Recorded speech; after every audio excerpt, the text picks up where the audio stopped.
parece si leemos el pasaje que hoy vamos a estudiar juntos y después oramos? Vea conmigo a 1 Pedro, por favor. Recuerda que estamos en esta nueva serie, Esperanza en medio del caos. Y vamos a leer ahora el versículo 3 hasta el versículo 12, que es la porción que vamos a estudiar juntos. La voy a leer en la NBLA, precisamente en esta versión. Y la palabra del Señor dice de esta manera: Bendito sea el Dios y Padre de nuestro Señor Jesucristo, quien según su gran misericordia nos ha hecho nacer de nuevo a una esperanza viva, mediante la resurrección de Jesucristo de entre los muertos, para obtener una herencia incorruptible, inmaculada y que no se marchitará, reservada en los cielos para ustedes.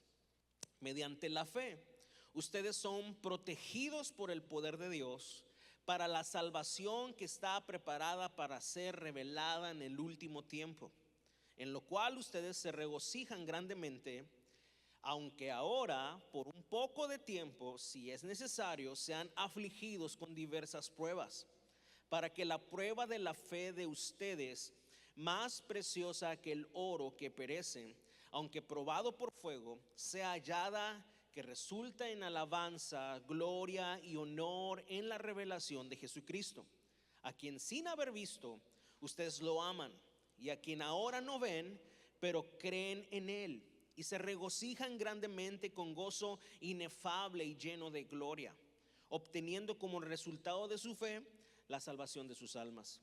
Acerca de esta salvación, los profetas que profetizaron de la gracia que vendría a ustedes diligentemente inquirieron y averiguaron, procurando saber qué persona o tiempo indicaba el Espíritu de Cristo dentro de ellos al predecir los sufrimientos de Cristo y las glorias que seguirían.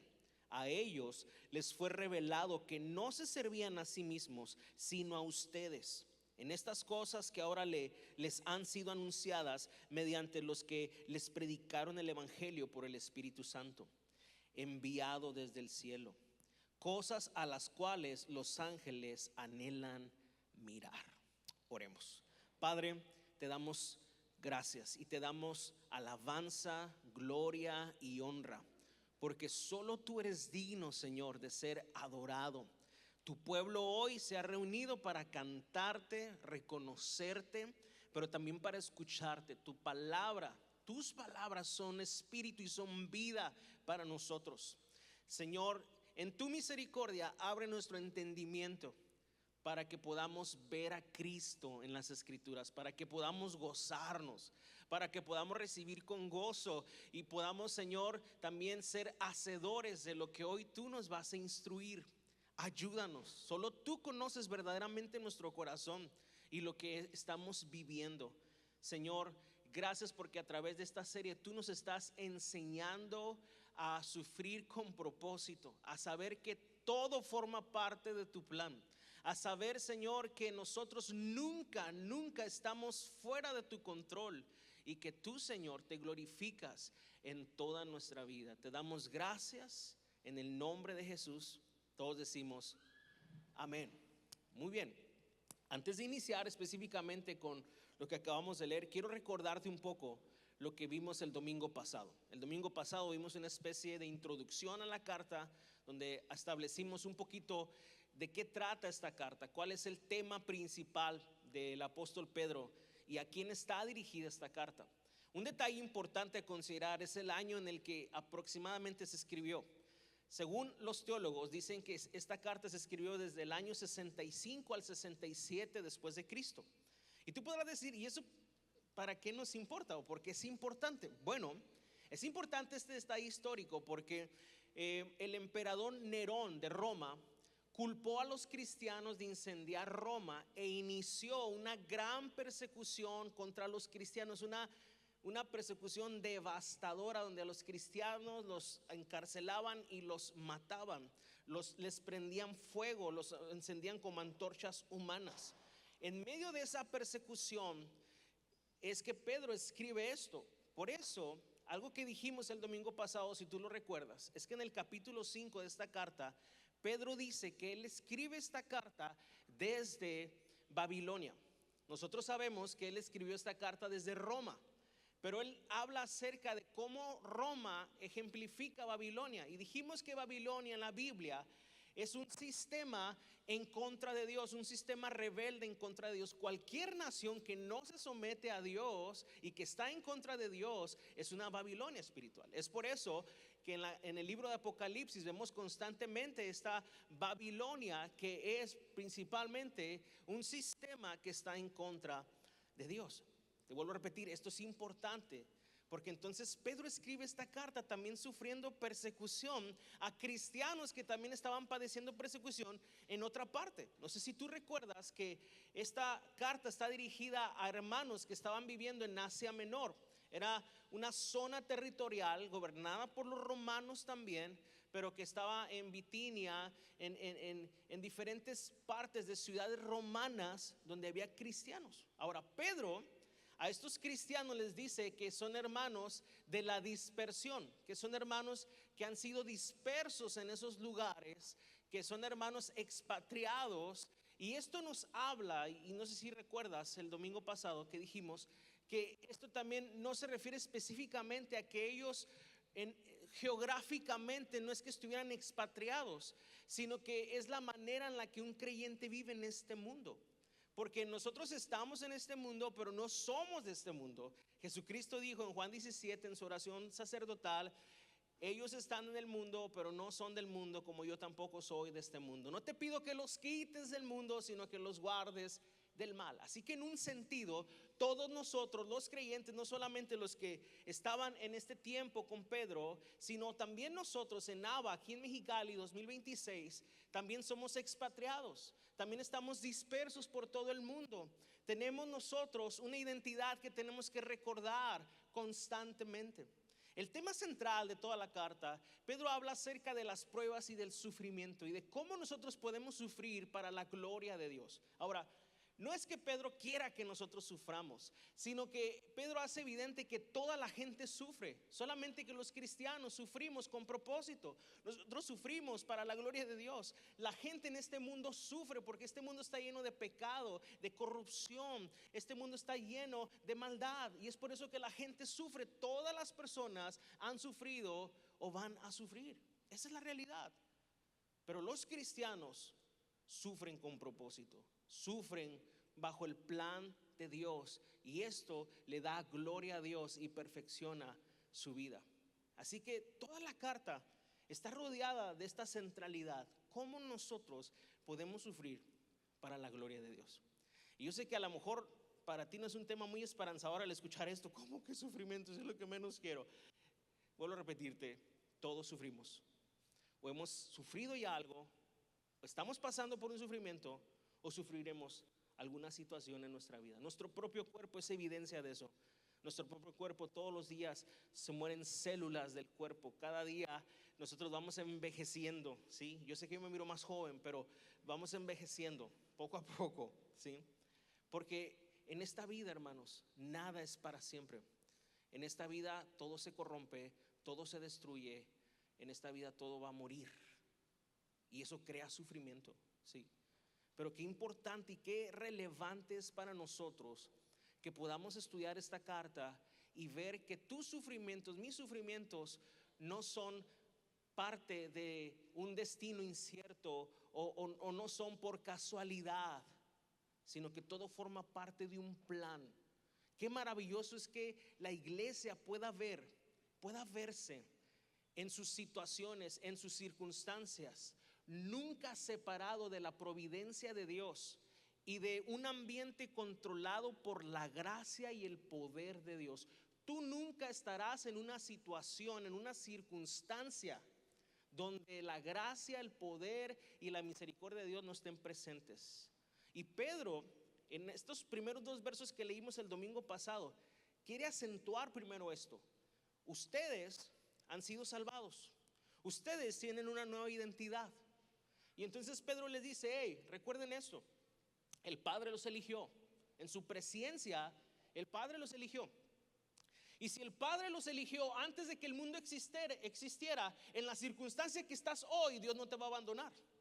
Porque todavía no había mundo y todavía no había esta ciudad tan hermosa todavía no nacías, cuando Dios ya te había elegido, qué maravilloso es saber que no habrá circunstancias donde Dios te va a abandonar. Porque la elección que el Padre ha hecho por nosotros no se basa en ninguna característica que nosotros tuviéramos. No se basa en algún beneficio distinto al que tiene otro, sino que simplemente Dios quiso elegirnos por su misericordia y por su gracia. Después dice que el Espíritu Santo nos santifica o nos santificó. Ya dijimos que generalmente cuando pensamos en santidad, pensamos en pureza, en no pecado. Y aunque santidad tiene que ver con eso, en el sentido teológico de lo que está escrito aquí, Pedro habla de santidad, de apartarnos del mundo. El Espíritu Santo aparta a los elegidos del Padre. Los elegidos son apartados, santificados como pueblo de Dios para los propósitos de Dios. Y el Hijo es el que va a la cruz y derrama su sangre en sacrificio por nosotros, como lo cantábamos ahorita, el sufrido Hijo de Dios. Y Cristo con su sangre nos redime de todos nuestros pecados. Y ahí vemos la Trinidad en acción en la salvación de los elegidos, de los santificados. Dios Padre eligiendo, Dios Espíritu Santo santificando y apartando, y Dios el Hijo redimiendo con su sangre poderosa que sigue vigente para perdonar pecados. ¿Cuántos dicen amén?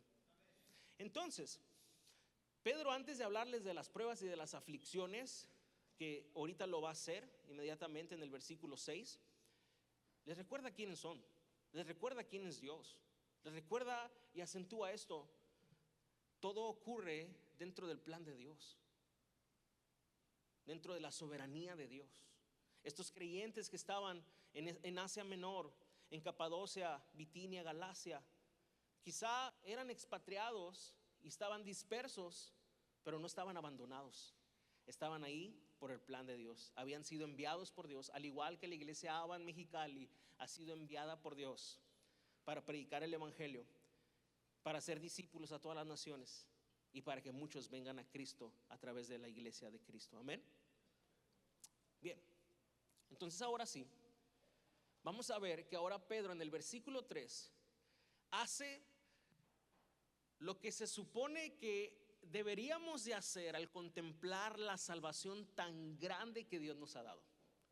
Pedro alaba al Señor. Pedro adora a Dios por esta salvación que hemos recibido. Y es que, hermanos, conforme nosotros vamos admirando y contemplando la obra de Dios, no podemos hacer otra cosa más que alabar a Dios. Me encanta que conforme en la gracia del Señor Dios nos va centrando en el evangelio, nuestra vida va siendo transformada y nuestra vida se convierte en adoración a Dios. Miren, como iglesia muchas veces podríamos tener diferentes enfoques, o sea, cosas en las que nos enfocamos, cosas en las que priorizamos. Pero una iglesia centrada en el evangelio siempre comienza viendo, apreciando la obra de Dios, la salvación que hemos recibido.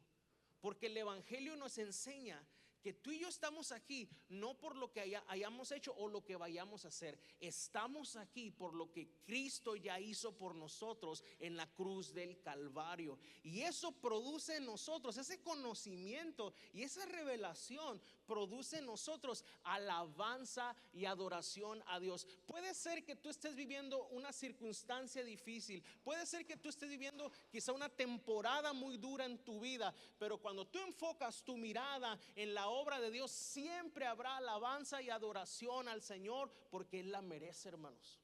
Así que lo que hace el apóstol Pedro es adorar a Dios. Esto es una doxología, es como un cántico, un poema de adoración a Dios. Vamos a leerlo nuevamente, versículo 3. Pedro dice: bendito sea el Dios y Padre de nuestro Señor Jesucristo. Esta adoración va dirigida al Padre, quien según su gran misericordia nos ha hecho nacer de nuevo a una esperanza viva mediante la resurrección de Jesucristo de entre los muertos. Este sermón, al cual he titulado Una salvación tan grande, vamos a ver solamente 5 puntos en estos versos que leímos al principio. Y el primero de ellos está aquí: una alabanza que brota de la salvación. Una iglesia que reconoce la obra de Dios y que pone su mirada en la obra de Cristo, siempre tendrá alabanza para el Señor. Así que esta salvación de la que Pedro les ha hablado a los hermanos nace en el corazón del Padre. Ya vimos unos versículos anteriores que el Padre nos eligió según su presciencia. Generalmente tenemos la idea o quizá la postura de que nosotros tenemos que ganarnos la salvación haciendo buenas obras, o que nosotros en algún momento tenemos que ganar la aprobación de Dios para que entonces, si sumo los puntos suficientes, Dios pueda salvarme. Pero la Biblia enseña otra cosa. La Biblia enseña que nosotros todavía no existíamos cuando Dios el Padre, que merece toda alabanza, ya había decidido escogernos. Y como lo hizo con el pueblo de Israel, Dios no nos eligió por alguna característica en nuestro carácter o en nuestro corazón, sino como el apóstol Pablo lo dice en Efesios, por el puro afecto de su voluntad. Así que Dios merece toda alabanza por esta salvación tan grande que hemos recibido de parte de Él. Miren, muchas veces nosotros como cristianos pensamos o sentimos que Dios merece ser alabado solamente cuando cumple o contesta alguna de nuestras oraciones. Pensamos que Dios solamente merece nuestra gratitud y nuestro reconocimiento cuando recibimos un milagro o cuando recibimos alguna contestación, alguna plegaria.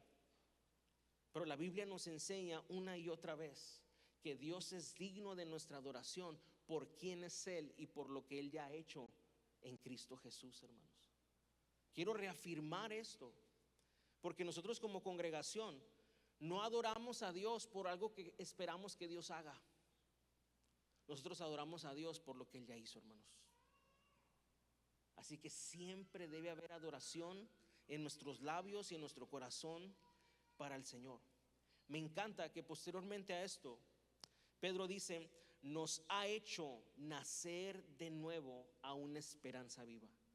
Para el apóstol Pedro, la salvación consiste en que Dios nos ha hecho nacer de nuevo. Este nuevo nacimiento es obra del Padre en nosotros.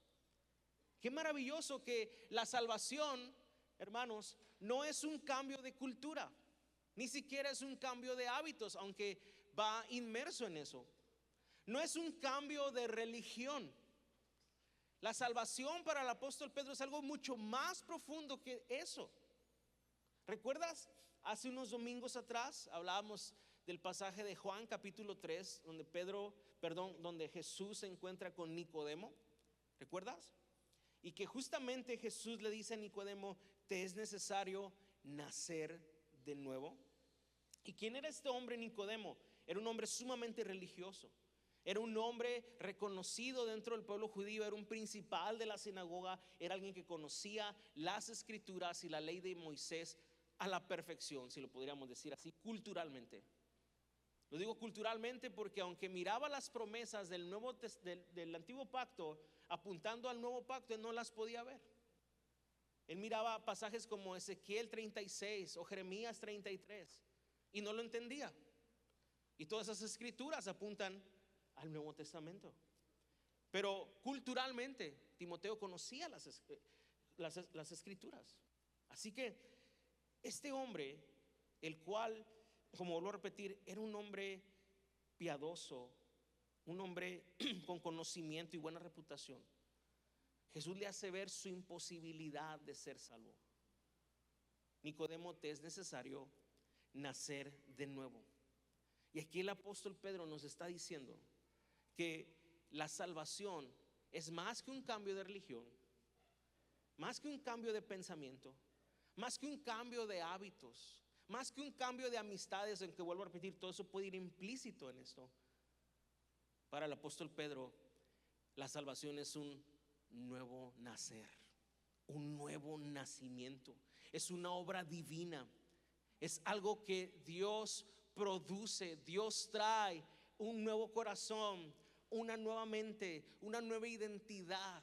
Cuando hay un bebé que nace, ese bebé contiene un ADN, contiene una identidad que lo lleva a tener un ADN relacionado con sus padres, a tener un contexto nuevo para él en cuanto a su familia. Está relacionado familiarmente a la cultura de esa familia. De la misma manera, nosotros al nacer de nuevo tenemos un nuevo padre, una nueva posición. Somos hijos de Dios, una nueva naturaleza, la naturaleza del Espíritu, hermanos. Nosotros hemos recibido, gracias al Evangelio, una nueva mente, un nuevo corazón para amar a Dios, para escuchar a Dios. El nuevo nacimiento, la salvación que hemos recibido no es cualquier cosa, hermanos. Es el milagro más extraordinario que hemos recibido. Y aquí Pedro acentúa lo siguiente: nos ha hecho nacer de nuevo a una esperanza como viva. Una esperanza viva. Una de las definiciones que más me gusta sobre la palabra esperanza es gozo anticipado. Cuando alguien tiene esperanza, es que está esperando algo con gozo. Todavía no ocurre, todavía no lo ves. Por ejemplo, ¿a cuántos de ustedes les gusta el fútbol? Levante la mano. Ok, hubiera dicho cuántos les gustan los tacos, ¿verdad? Viene el mundial, se van a jugar algunos partidos en México. Algunos tienen la esperanza de que México, escúchelo bien, va a llegar a los primeros lugares en este mundial. O sea, ustedes saben que no, ¿verdad? Pero tienen la esperanza. Algunos son muy negativos y dicen, va a ser lo mismo, brother. No, ni al quinto partido, no, ni para qué, y no, y esto y el otro. Pero hay unos cuantos de repente ahí que tú miras y defienden al Chicharito todavía, ¿no? Algunos que defienden al Rafa Márquez, no, que con él sí, y se les nota en su semblante, en su ánimo, en su optimismo.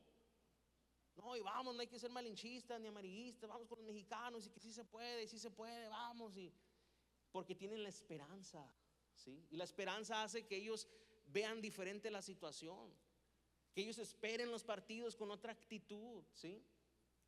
Bueno, Pedro dice que esta salvación que hemos recibido del Señor, que es un nuevo nacimiento, un cambio de mente, de corazón, de naturaleza, una nueva posición que tenemos en Cristo, es una esperanza viva, porque está basada no en algo que se puede corromper, o en algo que se puede acabar, o en algo que se puede fracturar. No, esta esperanza viva que tenemos, según el apóstol Pedro, dice que está basada mediante la resurrección de Jesucristo de entre los muertos. Y ese es el acontecimiento, hermanos, que resume toda nuestra fe. Si Cristo no resucitó de los muertos, vana es nuestra fe y vana es nuestra predicación. Pero como Cristo se levantó de entre los muertos al tercer día y vive para siempre, enos aquí, hermanos. Aquí está la iglesia del Señor. Entonces, volviendo a los que tienen esperanza en este mundial, tú puedes tener esperanza en cualquier otra cosa en la vida. Algunos al entrar en este año dicen, yo tengo la esperanza de que este año es nuestro año, brother. Yo tengo la esperanza de que este año, es más, en las próximas elecciones el país va a cambiar, brother.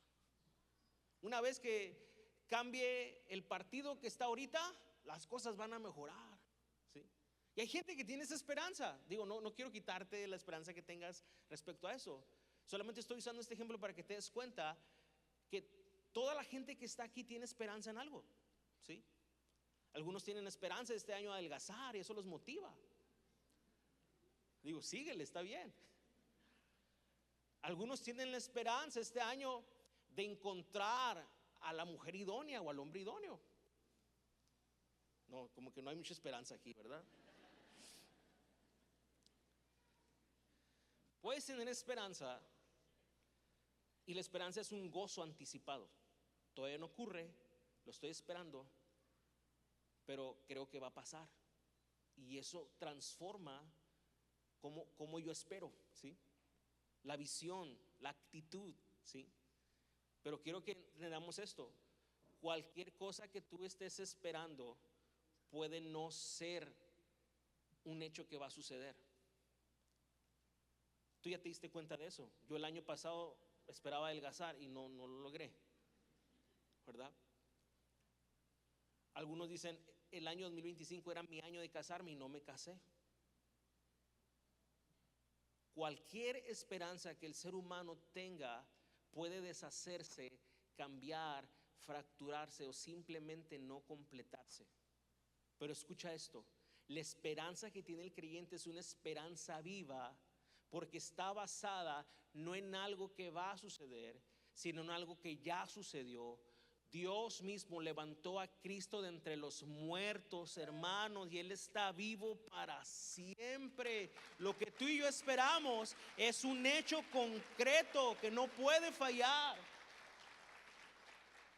Entonces, vaya la redundancia, qué esperanzador saber que en este mundo tendremos aflicciones, que en este mundo va a haber cosas que vas a vivir que no vas a entender, que no vas a presupuestar o inclusive que no vas a esperar, pero van a suceder.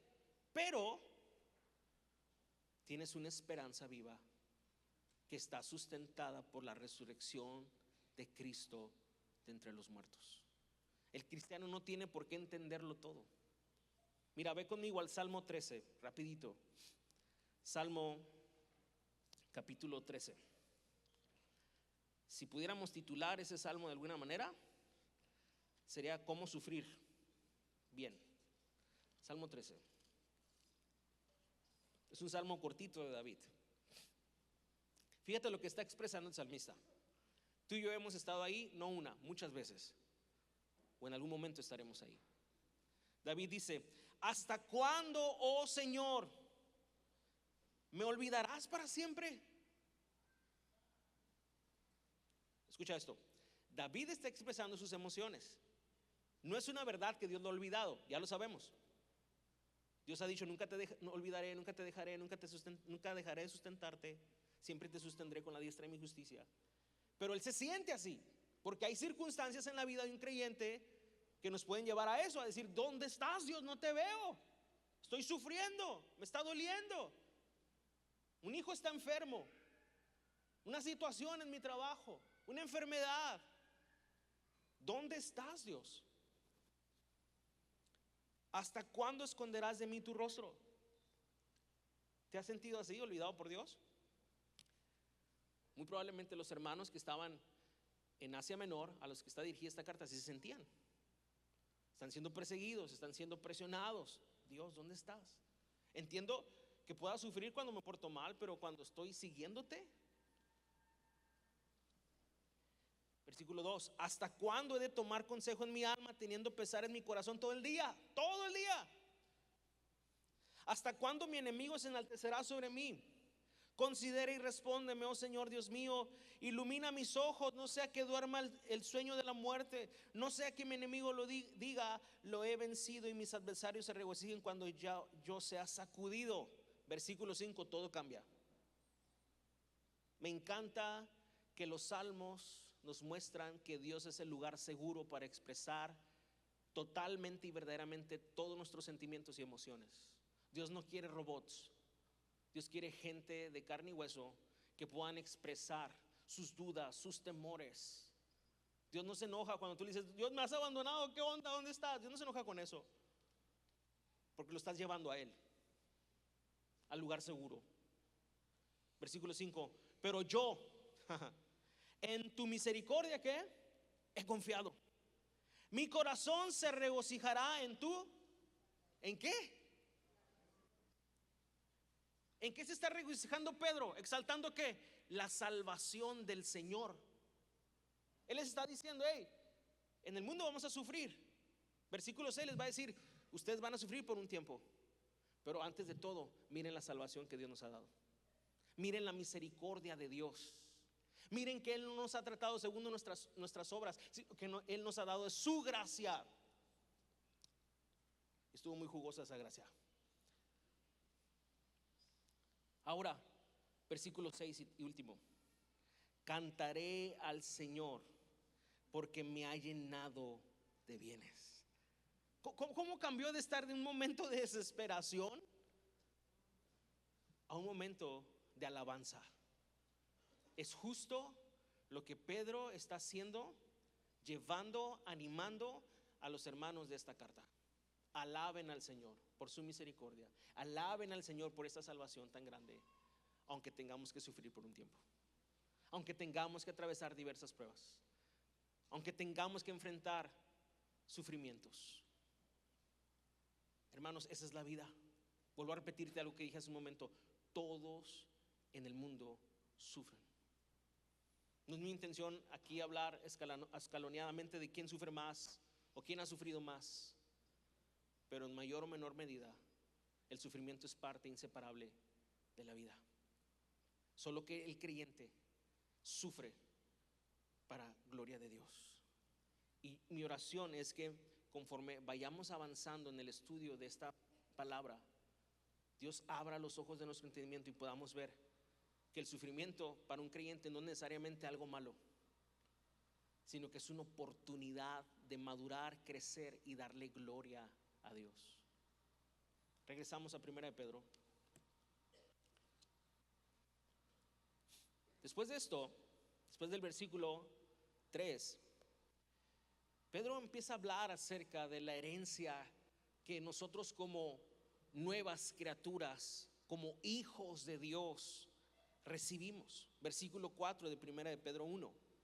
Para obtener una herencia incorruptible, inmaculada y que no se marchitará, reservada en los cielos para ustedes. Hermanos, esa herencia es una herencia gloriosa e inquebrantable para todos los hijos de Dios. Si tú has nacido de nuevo por la obra de Dios y tú has creído en el Señor, hermanos, tú y yo tenemos una herencia que no es de este mundo.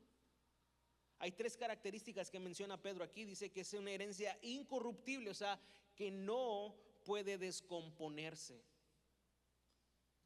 Hay que observar esto.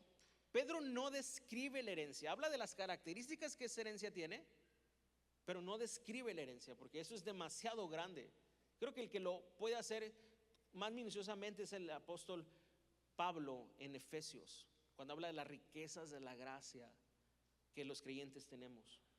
Pero es algo sumamente inmenso esto de la herencia que nosotros tenemos como hijos. Pero las características que tiene es que es incorruptible, no se puede descomponer. Segundo, dice aquí que es una herencia incontaminada o inmaculada, que no puede mancharse, no se puede contaminar, no se puede ensuciar. Es algo puro, es algo que no es de este mundo. También dice que es una herencia inmarcesible. Y esto habla de que no se puede marchitar con el tiempo. Esto no va a perecer jamás. Hermanos, todo lo terrenal se va a desgastar, se va a corromper y va a pasar. En Isaías 66 hay un versículo donde dice que todo lo que vemos en el cielo y la tierra va a desaparecer. Todo, en Apocalipsis 22 dice que todo el cielo y la tierra que conocemos desaparecerá delante del que está en el trono. Todo en este mundo tiene una fecha de caducidad. Por eso, hermanos, los creyentes que no pertenecen a este mundo son llamados a no poner ni su esperanza ni sus riquezas en este mundo. Jesucristo dijo: no hagan tesoros en la tierra donde el orín y el hollín corrompen, sino hacer los tesoros en los cielos. Porque ahí está nuestra ciudadanía y ahí está nuestra herencia, que es incorruptible, incontaminada e inmarcesible. Solo lo celestial y divino permanece, y solo las nuevas criaturas que tienen una naturaleza de parte de Dios el Padre van a poseer, hermanos, esa herencia que está reservada para nosotros.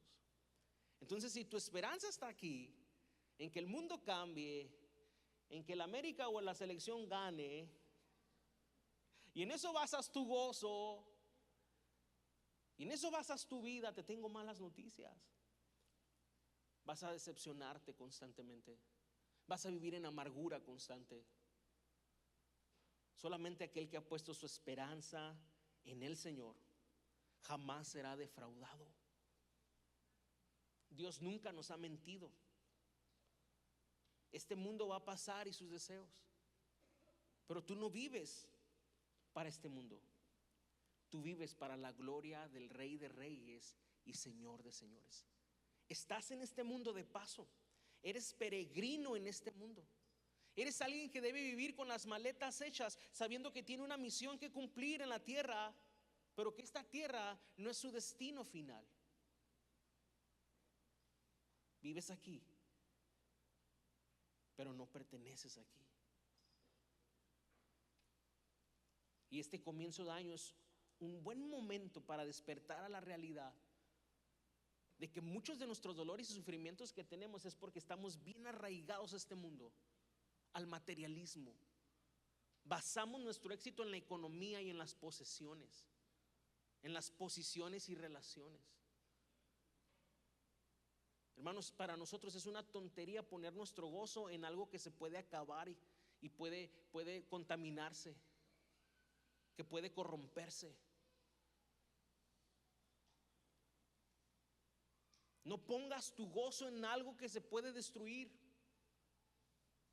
en algo que se puede acabar. Ponla en Cristo y solamente en Él, porque solamente Cristo es eterno, hermanos. Piensa por un momento, ¿cuál es el temor más grande que tienes? ¿Qué es lo que no podrías vivir sin ello? Para algunos dicen la familia, quizá para otros es el dinero, quizá para otros es la salud. Hermanos, la realidad es que en este mundo nada de eso es 100% seguro. ¿Sabes qué es lo único que es seguro? Dios mismo. La presencia de Dios en nuestra vida, en nuestra familia. No pongamos nuestro gozo en algo que se puede perder. Solo Cristo debe ser el gozo de la iglesia. ¿Y sabes qué? Dios nos ama tanto que Él nos va a procesar de tal manera, como ahorita lo vamos a ver, como somos posesión suya y Él es un Dios celoso que no nos comparte con nadie.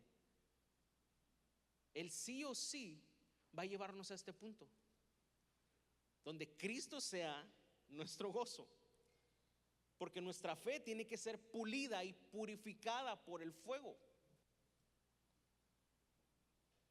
Las pruebas también tienen un propósito de santificarnos, hacernos más como Cristo.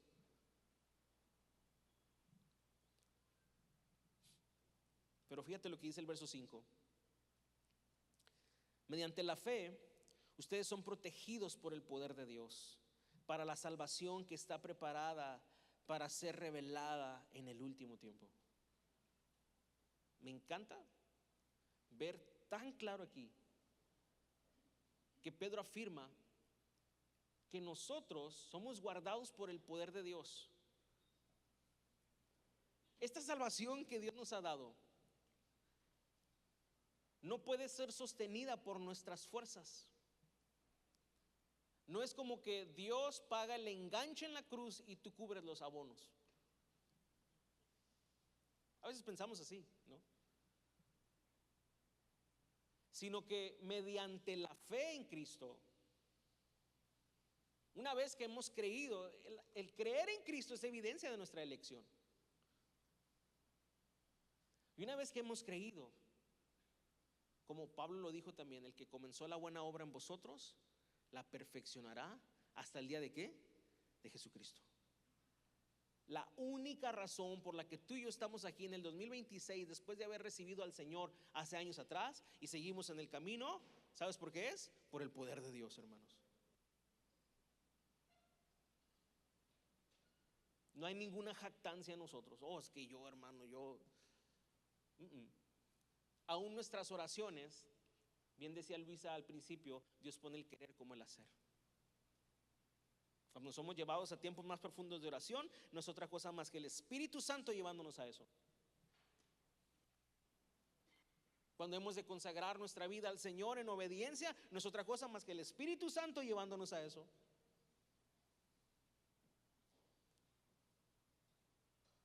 En nada nosotros podemos gloriarlos. La iglesia es el grupo de personas que en su peregrinar hasta el día de Cristo, que Cristo aparezca y todo ojo le vea, la iglesia se levantará gloriosa. ¿Sabes por qué? Por el poder de Dios, hermanos. Y eso es algo que los cristianos tienen que recordar. Antes de vivir en este mundo, tú vas a ser guardado por el poder de Dios. Me gusta recordar constantemente esto. No es que yo me tenga bien agarrado del Señor, sino que el Señor me tiene bien agarrado a mí. Porque yo muchas veces me he querido soltar. Y de hecho yo he abierto mi mano para soltarme. Pero la mano del Señor nunca se ha abierto para soltarme. Por su misericordia, por su gracia y por su poder, hermanos. Si un cristiano permanece firme, es solo por el poder de Dios, hermanos. Si esta iglesia que está a punto de cumplir 17 años para la gloria de Dios se mantiene de pie, ¿sabes por qué es, hermano? Por el poder de Dios. Y solo por eso.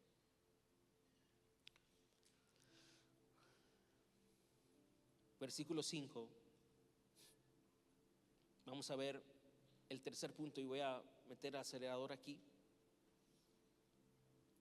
En el tercer punto vamos a ver, en el cuarto punto, perdón, vamos a ver que las pruebas son necesarias, que el refinamiento es necesario.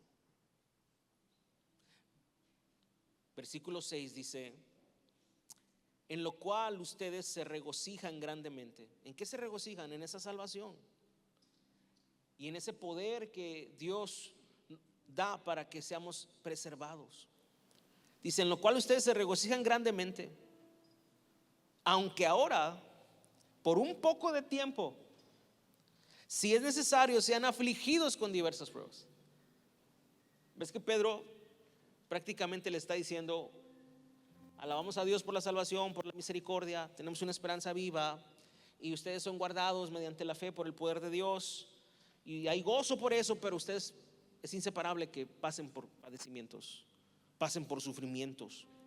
Porque dice: si es necesario, sean afligidos con diversas pruebas. Versículo 7: para que la prueba de la fe de ustedes, más preciosa que el oro que perece, aunque probado por fuego, sea hallada, que resulta en alabanza, gloria y honor en la revelación de Jesucristo. Aquí Pedro está diciendo que estas pruebas que son necesarias son temporales. Es por un poco de tiempo, Pedro. Pablo también dice que el peso de la prueba es temporal, y todos los apóstoles que hablaron acerca de las pruebas del creyente hablan de un lapso de tiempo temporales. No, la prueba no es eterna.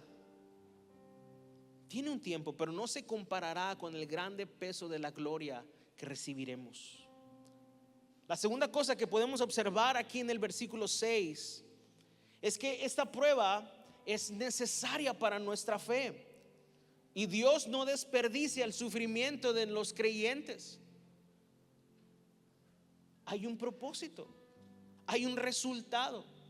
Y Pedro toma el ejemplo de cómo se refina el oro para hablar de cómo nuestra fe tiene que ser refinada y purificada. Y lo que hacen con el oro para que el oro se purifique es que lo meten a temperaturas muy pero muy calientes, y van aumentando la temperatura para que el oro vaya soltando toda impureza, hasta que aquel hombre que está trabajando con dicho material puede ver su reflejo en el oro. El oro ha quedado completamente purificado. Conforme la prueba o conforme el fuego va aumentando, la purificación es mayor. Hermanos, no hay hombre o mujer en las Escrituras que no haya pasado por las pruebas. Acabamos de terminar el estudio de Hebreos y hay un capítulo completo, Hebreos 11, de un montón de personajes, y todos los personajes llamados los héroes de la fe fueron pasados por el fuego, pero el resultado siempre fue el mismo. Dios se glorificó en ellos y a través de ellos. Nuestro Señor mismo fue refinado, aprendió obediencia, dice la Escritura, a través de las aflicciones. No porque Él tuviera pecado, sino porque Él se sometió a todo lo humano y tuvo sufrimientos en su cuerpo, tuvo sufrimientos en su crecimiento y aprendió a obedecer. Hermanos, las pruebas no son cosas que pasan sin el conocimiento de Dios o sin el cuidado de Dios. La prueba no es sinónimo del abandono de Dios, ni del olvido de Dios para tu vida. Es todo lo contrario. Dios está trabajando, Dios está purificando, Dios está transformando, Dios está reenfocando nuestra vida. Es en medio del fuego de la prueba donde nuestras prioridades tienden a alinearse, donde nuestra falta de oración empieza a ser más evidente y empezamos a orar. Donde un cristiano que tenía años que no ayunaba empieza a ayunar. Donde una iglesia que no priorizaba la oración empieza a priorizar la oración.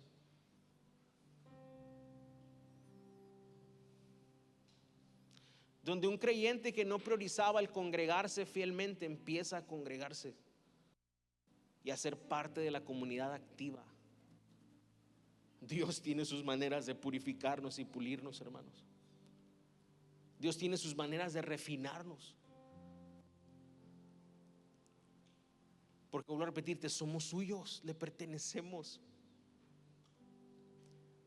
Y a veces uno siente que el horno se prende más recio, ¿verdad?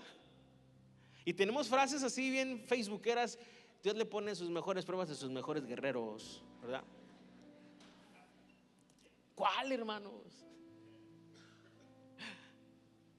Muchas veces eso que llamamos prueba no es otra cosa más que el jalón de orejas del Señor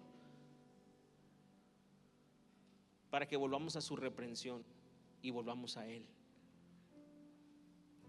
Pero lo hace porque nos odia o quiera destruirnos. Todo lo contrario, lo hace porque nos ama y porque sí o sí Él cumplirá su propósito en nosotros, que seamos para la gloria de su alabanza.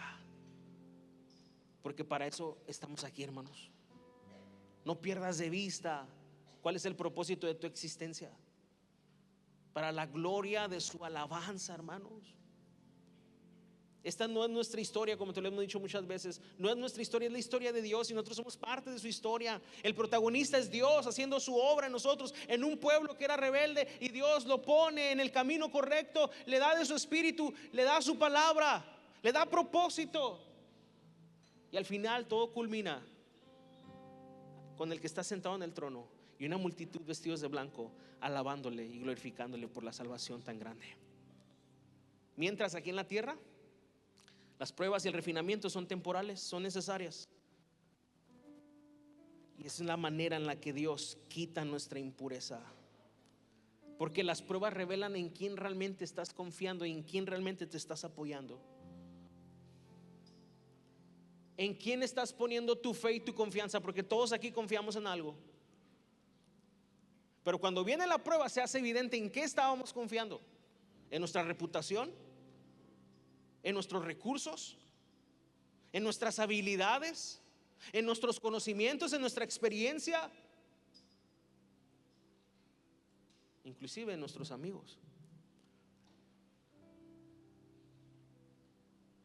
Pero Dios nos lleva a pruebas donde todo eso empieza a ser cuestionable y donde lo único que queda es Él. Pero no me malinterpretes, estas no son malas noticias, ¿eh? Esto no son malas noticias. Esto de hecho es lo mejor que te puede pasar. Confiar solamente en Él, descansar y reposar solamente en Él, depender solamente en Él. Ese es el bien del hombre, hermanos. Ese es el gozo perpetuo. Y quizás, solamente estoy diciendo quizá, la prueba que tú estás viviendo hoy o que este año atravesaste tuvo el único objetivo de que voltearas tus ojos hacia Él nuevamente. Esa insatisfacción que hay en tu alma permanente, que has querido llenar con mil cosas y que has querido justificar de mil maneras y que le has querido sacar la vuelta de mil pretextos, pero que tú sabes de que sabes que es Dios llamándote a Él, que es Dios en su misericordia yendo por ti, y no lo puedes negar. Y te ha dolido porque tú sientes que te ha destruido, pero sí, Dios ha derribado, pero para Él sembrar. Dios ha quitado para Él poner. Dios ha arrancado para Él edificar, porque tú eres de Él, tú eres suyo, tú eres suya. Y es la misericordia de Dios llamándote. Es la gracia del Señor siendo fiel a su pacto contigo. Quiero terminar rápidamente. Dice el versículo 7: para que la prueba de la fe de ustedes, más preciosa que el oro, que perece, aunque probado por fuego, sea hallada que resulte en alabanza, gloria y honor en la revelación de Jesucristo. De eso se trata nuestra prueba, nuestro sufrimiento, de que Él sea glorificado el día que Él aparezca. Versículo 8: a quien sin haber visto ustedes lo aman. Nadie de los que estamos aquí hemos sido testigos oculares de Jesús, pero creemos en Jesús por la obra del Espíritu. Y aunque no lo hemos visto físicamente, creemos en Él y lo amamos. Hermanos, esto es un bálsamo cuando tú y yo atravesamos diversas pruebas, pero lo hacemos amando al Señor. Todo es diferente. Todo es diferente. Cuando sufrimos a causa de Cristo y del Evangelio, todo es diferente. Y quien ahora no ven, dice, pero creen en Él y se regocijarán grandemente con gozo inefable y lleno de gloria. Esto es un gozo que excede más allá de lo humano. Ese gozo inefable del que habla Pedro aquí es un gozo divino que Dios deposita en los hijos de Dios, porque el resultado de esa fe en medio del sufrimiento es la salvación de nuestras almas. ¿Por qué? Porque la salvación viene por las obras, no, sino que la prueba va a evidenciar si esa fe era verdadera o no.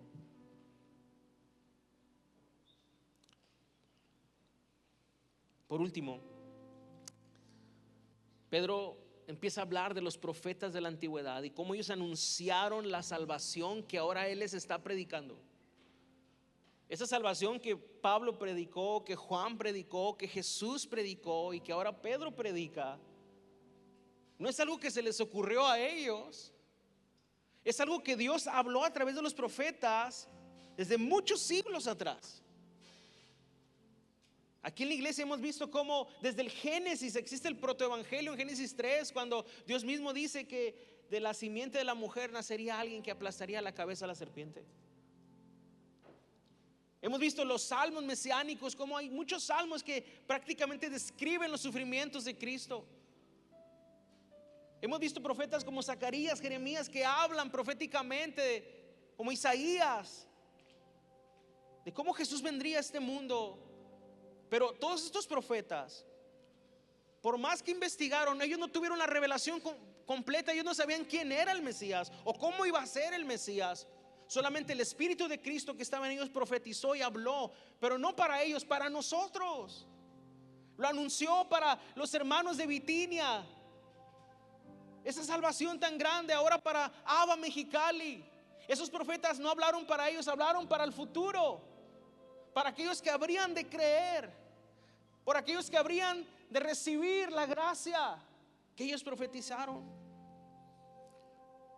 Dice el versículo 12: a ellos les fue revelado que no se servían a sí mismos, sino a ustedes, en estas cosas que ahora les han sido anunciadas mediante los que les predicaron el evangelio por el Espíritu Santo, refiriéndose a Pedro y a los apóstoles, enviado desde el cielo el Espíritu.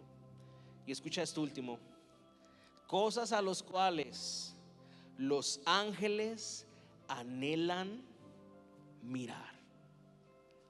Hermanos, los ángeles son servidores de Dios. Ellos no ejecutan nada por sí mismos, ellos siguen las órdenes del Señor. Pero sabes, los ángeles han sido testigos de la creación de Dios. Ellos son creación de Dios, pero cuando Dios hizo el mundo material, los ángeles fueron testigos de eso y adoraron a Dios por eso. Pero ¿sabes que nunca habían visto los ángeles? Que su Señor se hiciera un hombre. ¿Sabes que nunca habían visto los ángeles? Que su Señor sufriera. Ellos nunca habían visto eso. Ellos habían visto a su Señor sentado en majestad, con toda su gloria, todo su esplendor, y a millares de ángeles cantando: santo, santo, santo. Pero ¿sabes que nunca habían visto los ángeles? Que ese que estaba sentado en el trono ahora estuviera en una cruz lleno de sangre, sufriendo por esa creación rebelde. Eso nunca lo habían visto. Y yo me imagino a los ángeles: ya viste, wow, ¿qué es esto? Tenemos siglos y siglos y siglos existiendo y nunca habíamos visto esto. A nuestro Señor y a nuestro Creador sufriendo por la humanidad. ¿Qué es esto? ¿Recuerdas que los ángeles anunciaron con gozo el nacimiento de Jesús a los pastores? ¿Por qué? Porque ellos nunca habían visto eso. Gloria a Dios en las alturas. ¿Quiénes fueron los primeros testigos de la resurrección de Jesús? Los ángeles. ¿Por qué buscáis entre los muertos al que vive? Ellos se maravillaron del evangelio. Los que no se maravillan a veces son la iglesia, hermanos, pero los ángeles también maravillados. Los que hemos recibido la gracia, a veces estamos a ver: Dios, convénceme porque este año no me ha ido muy bien.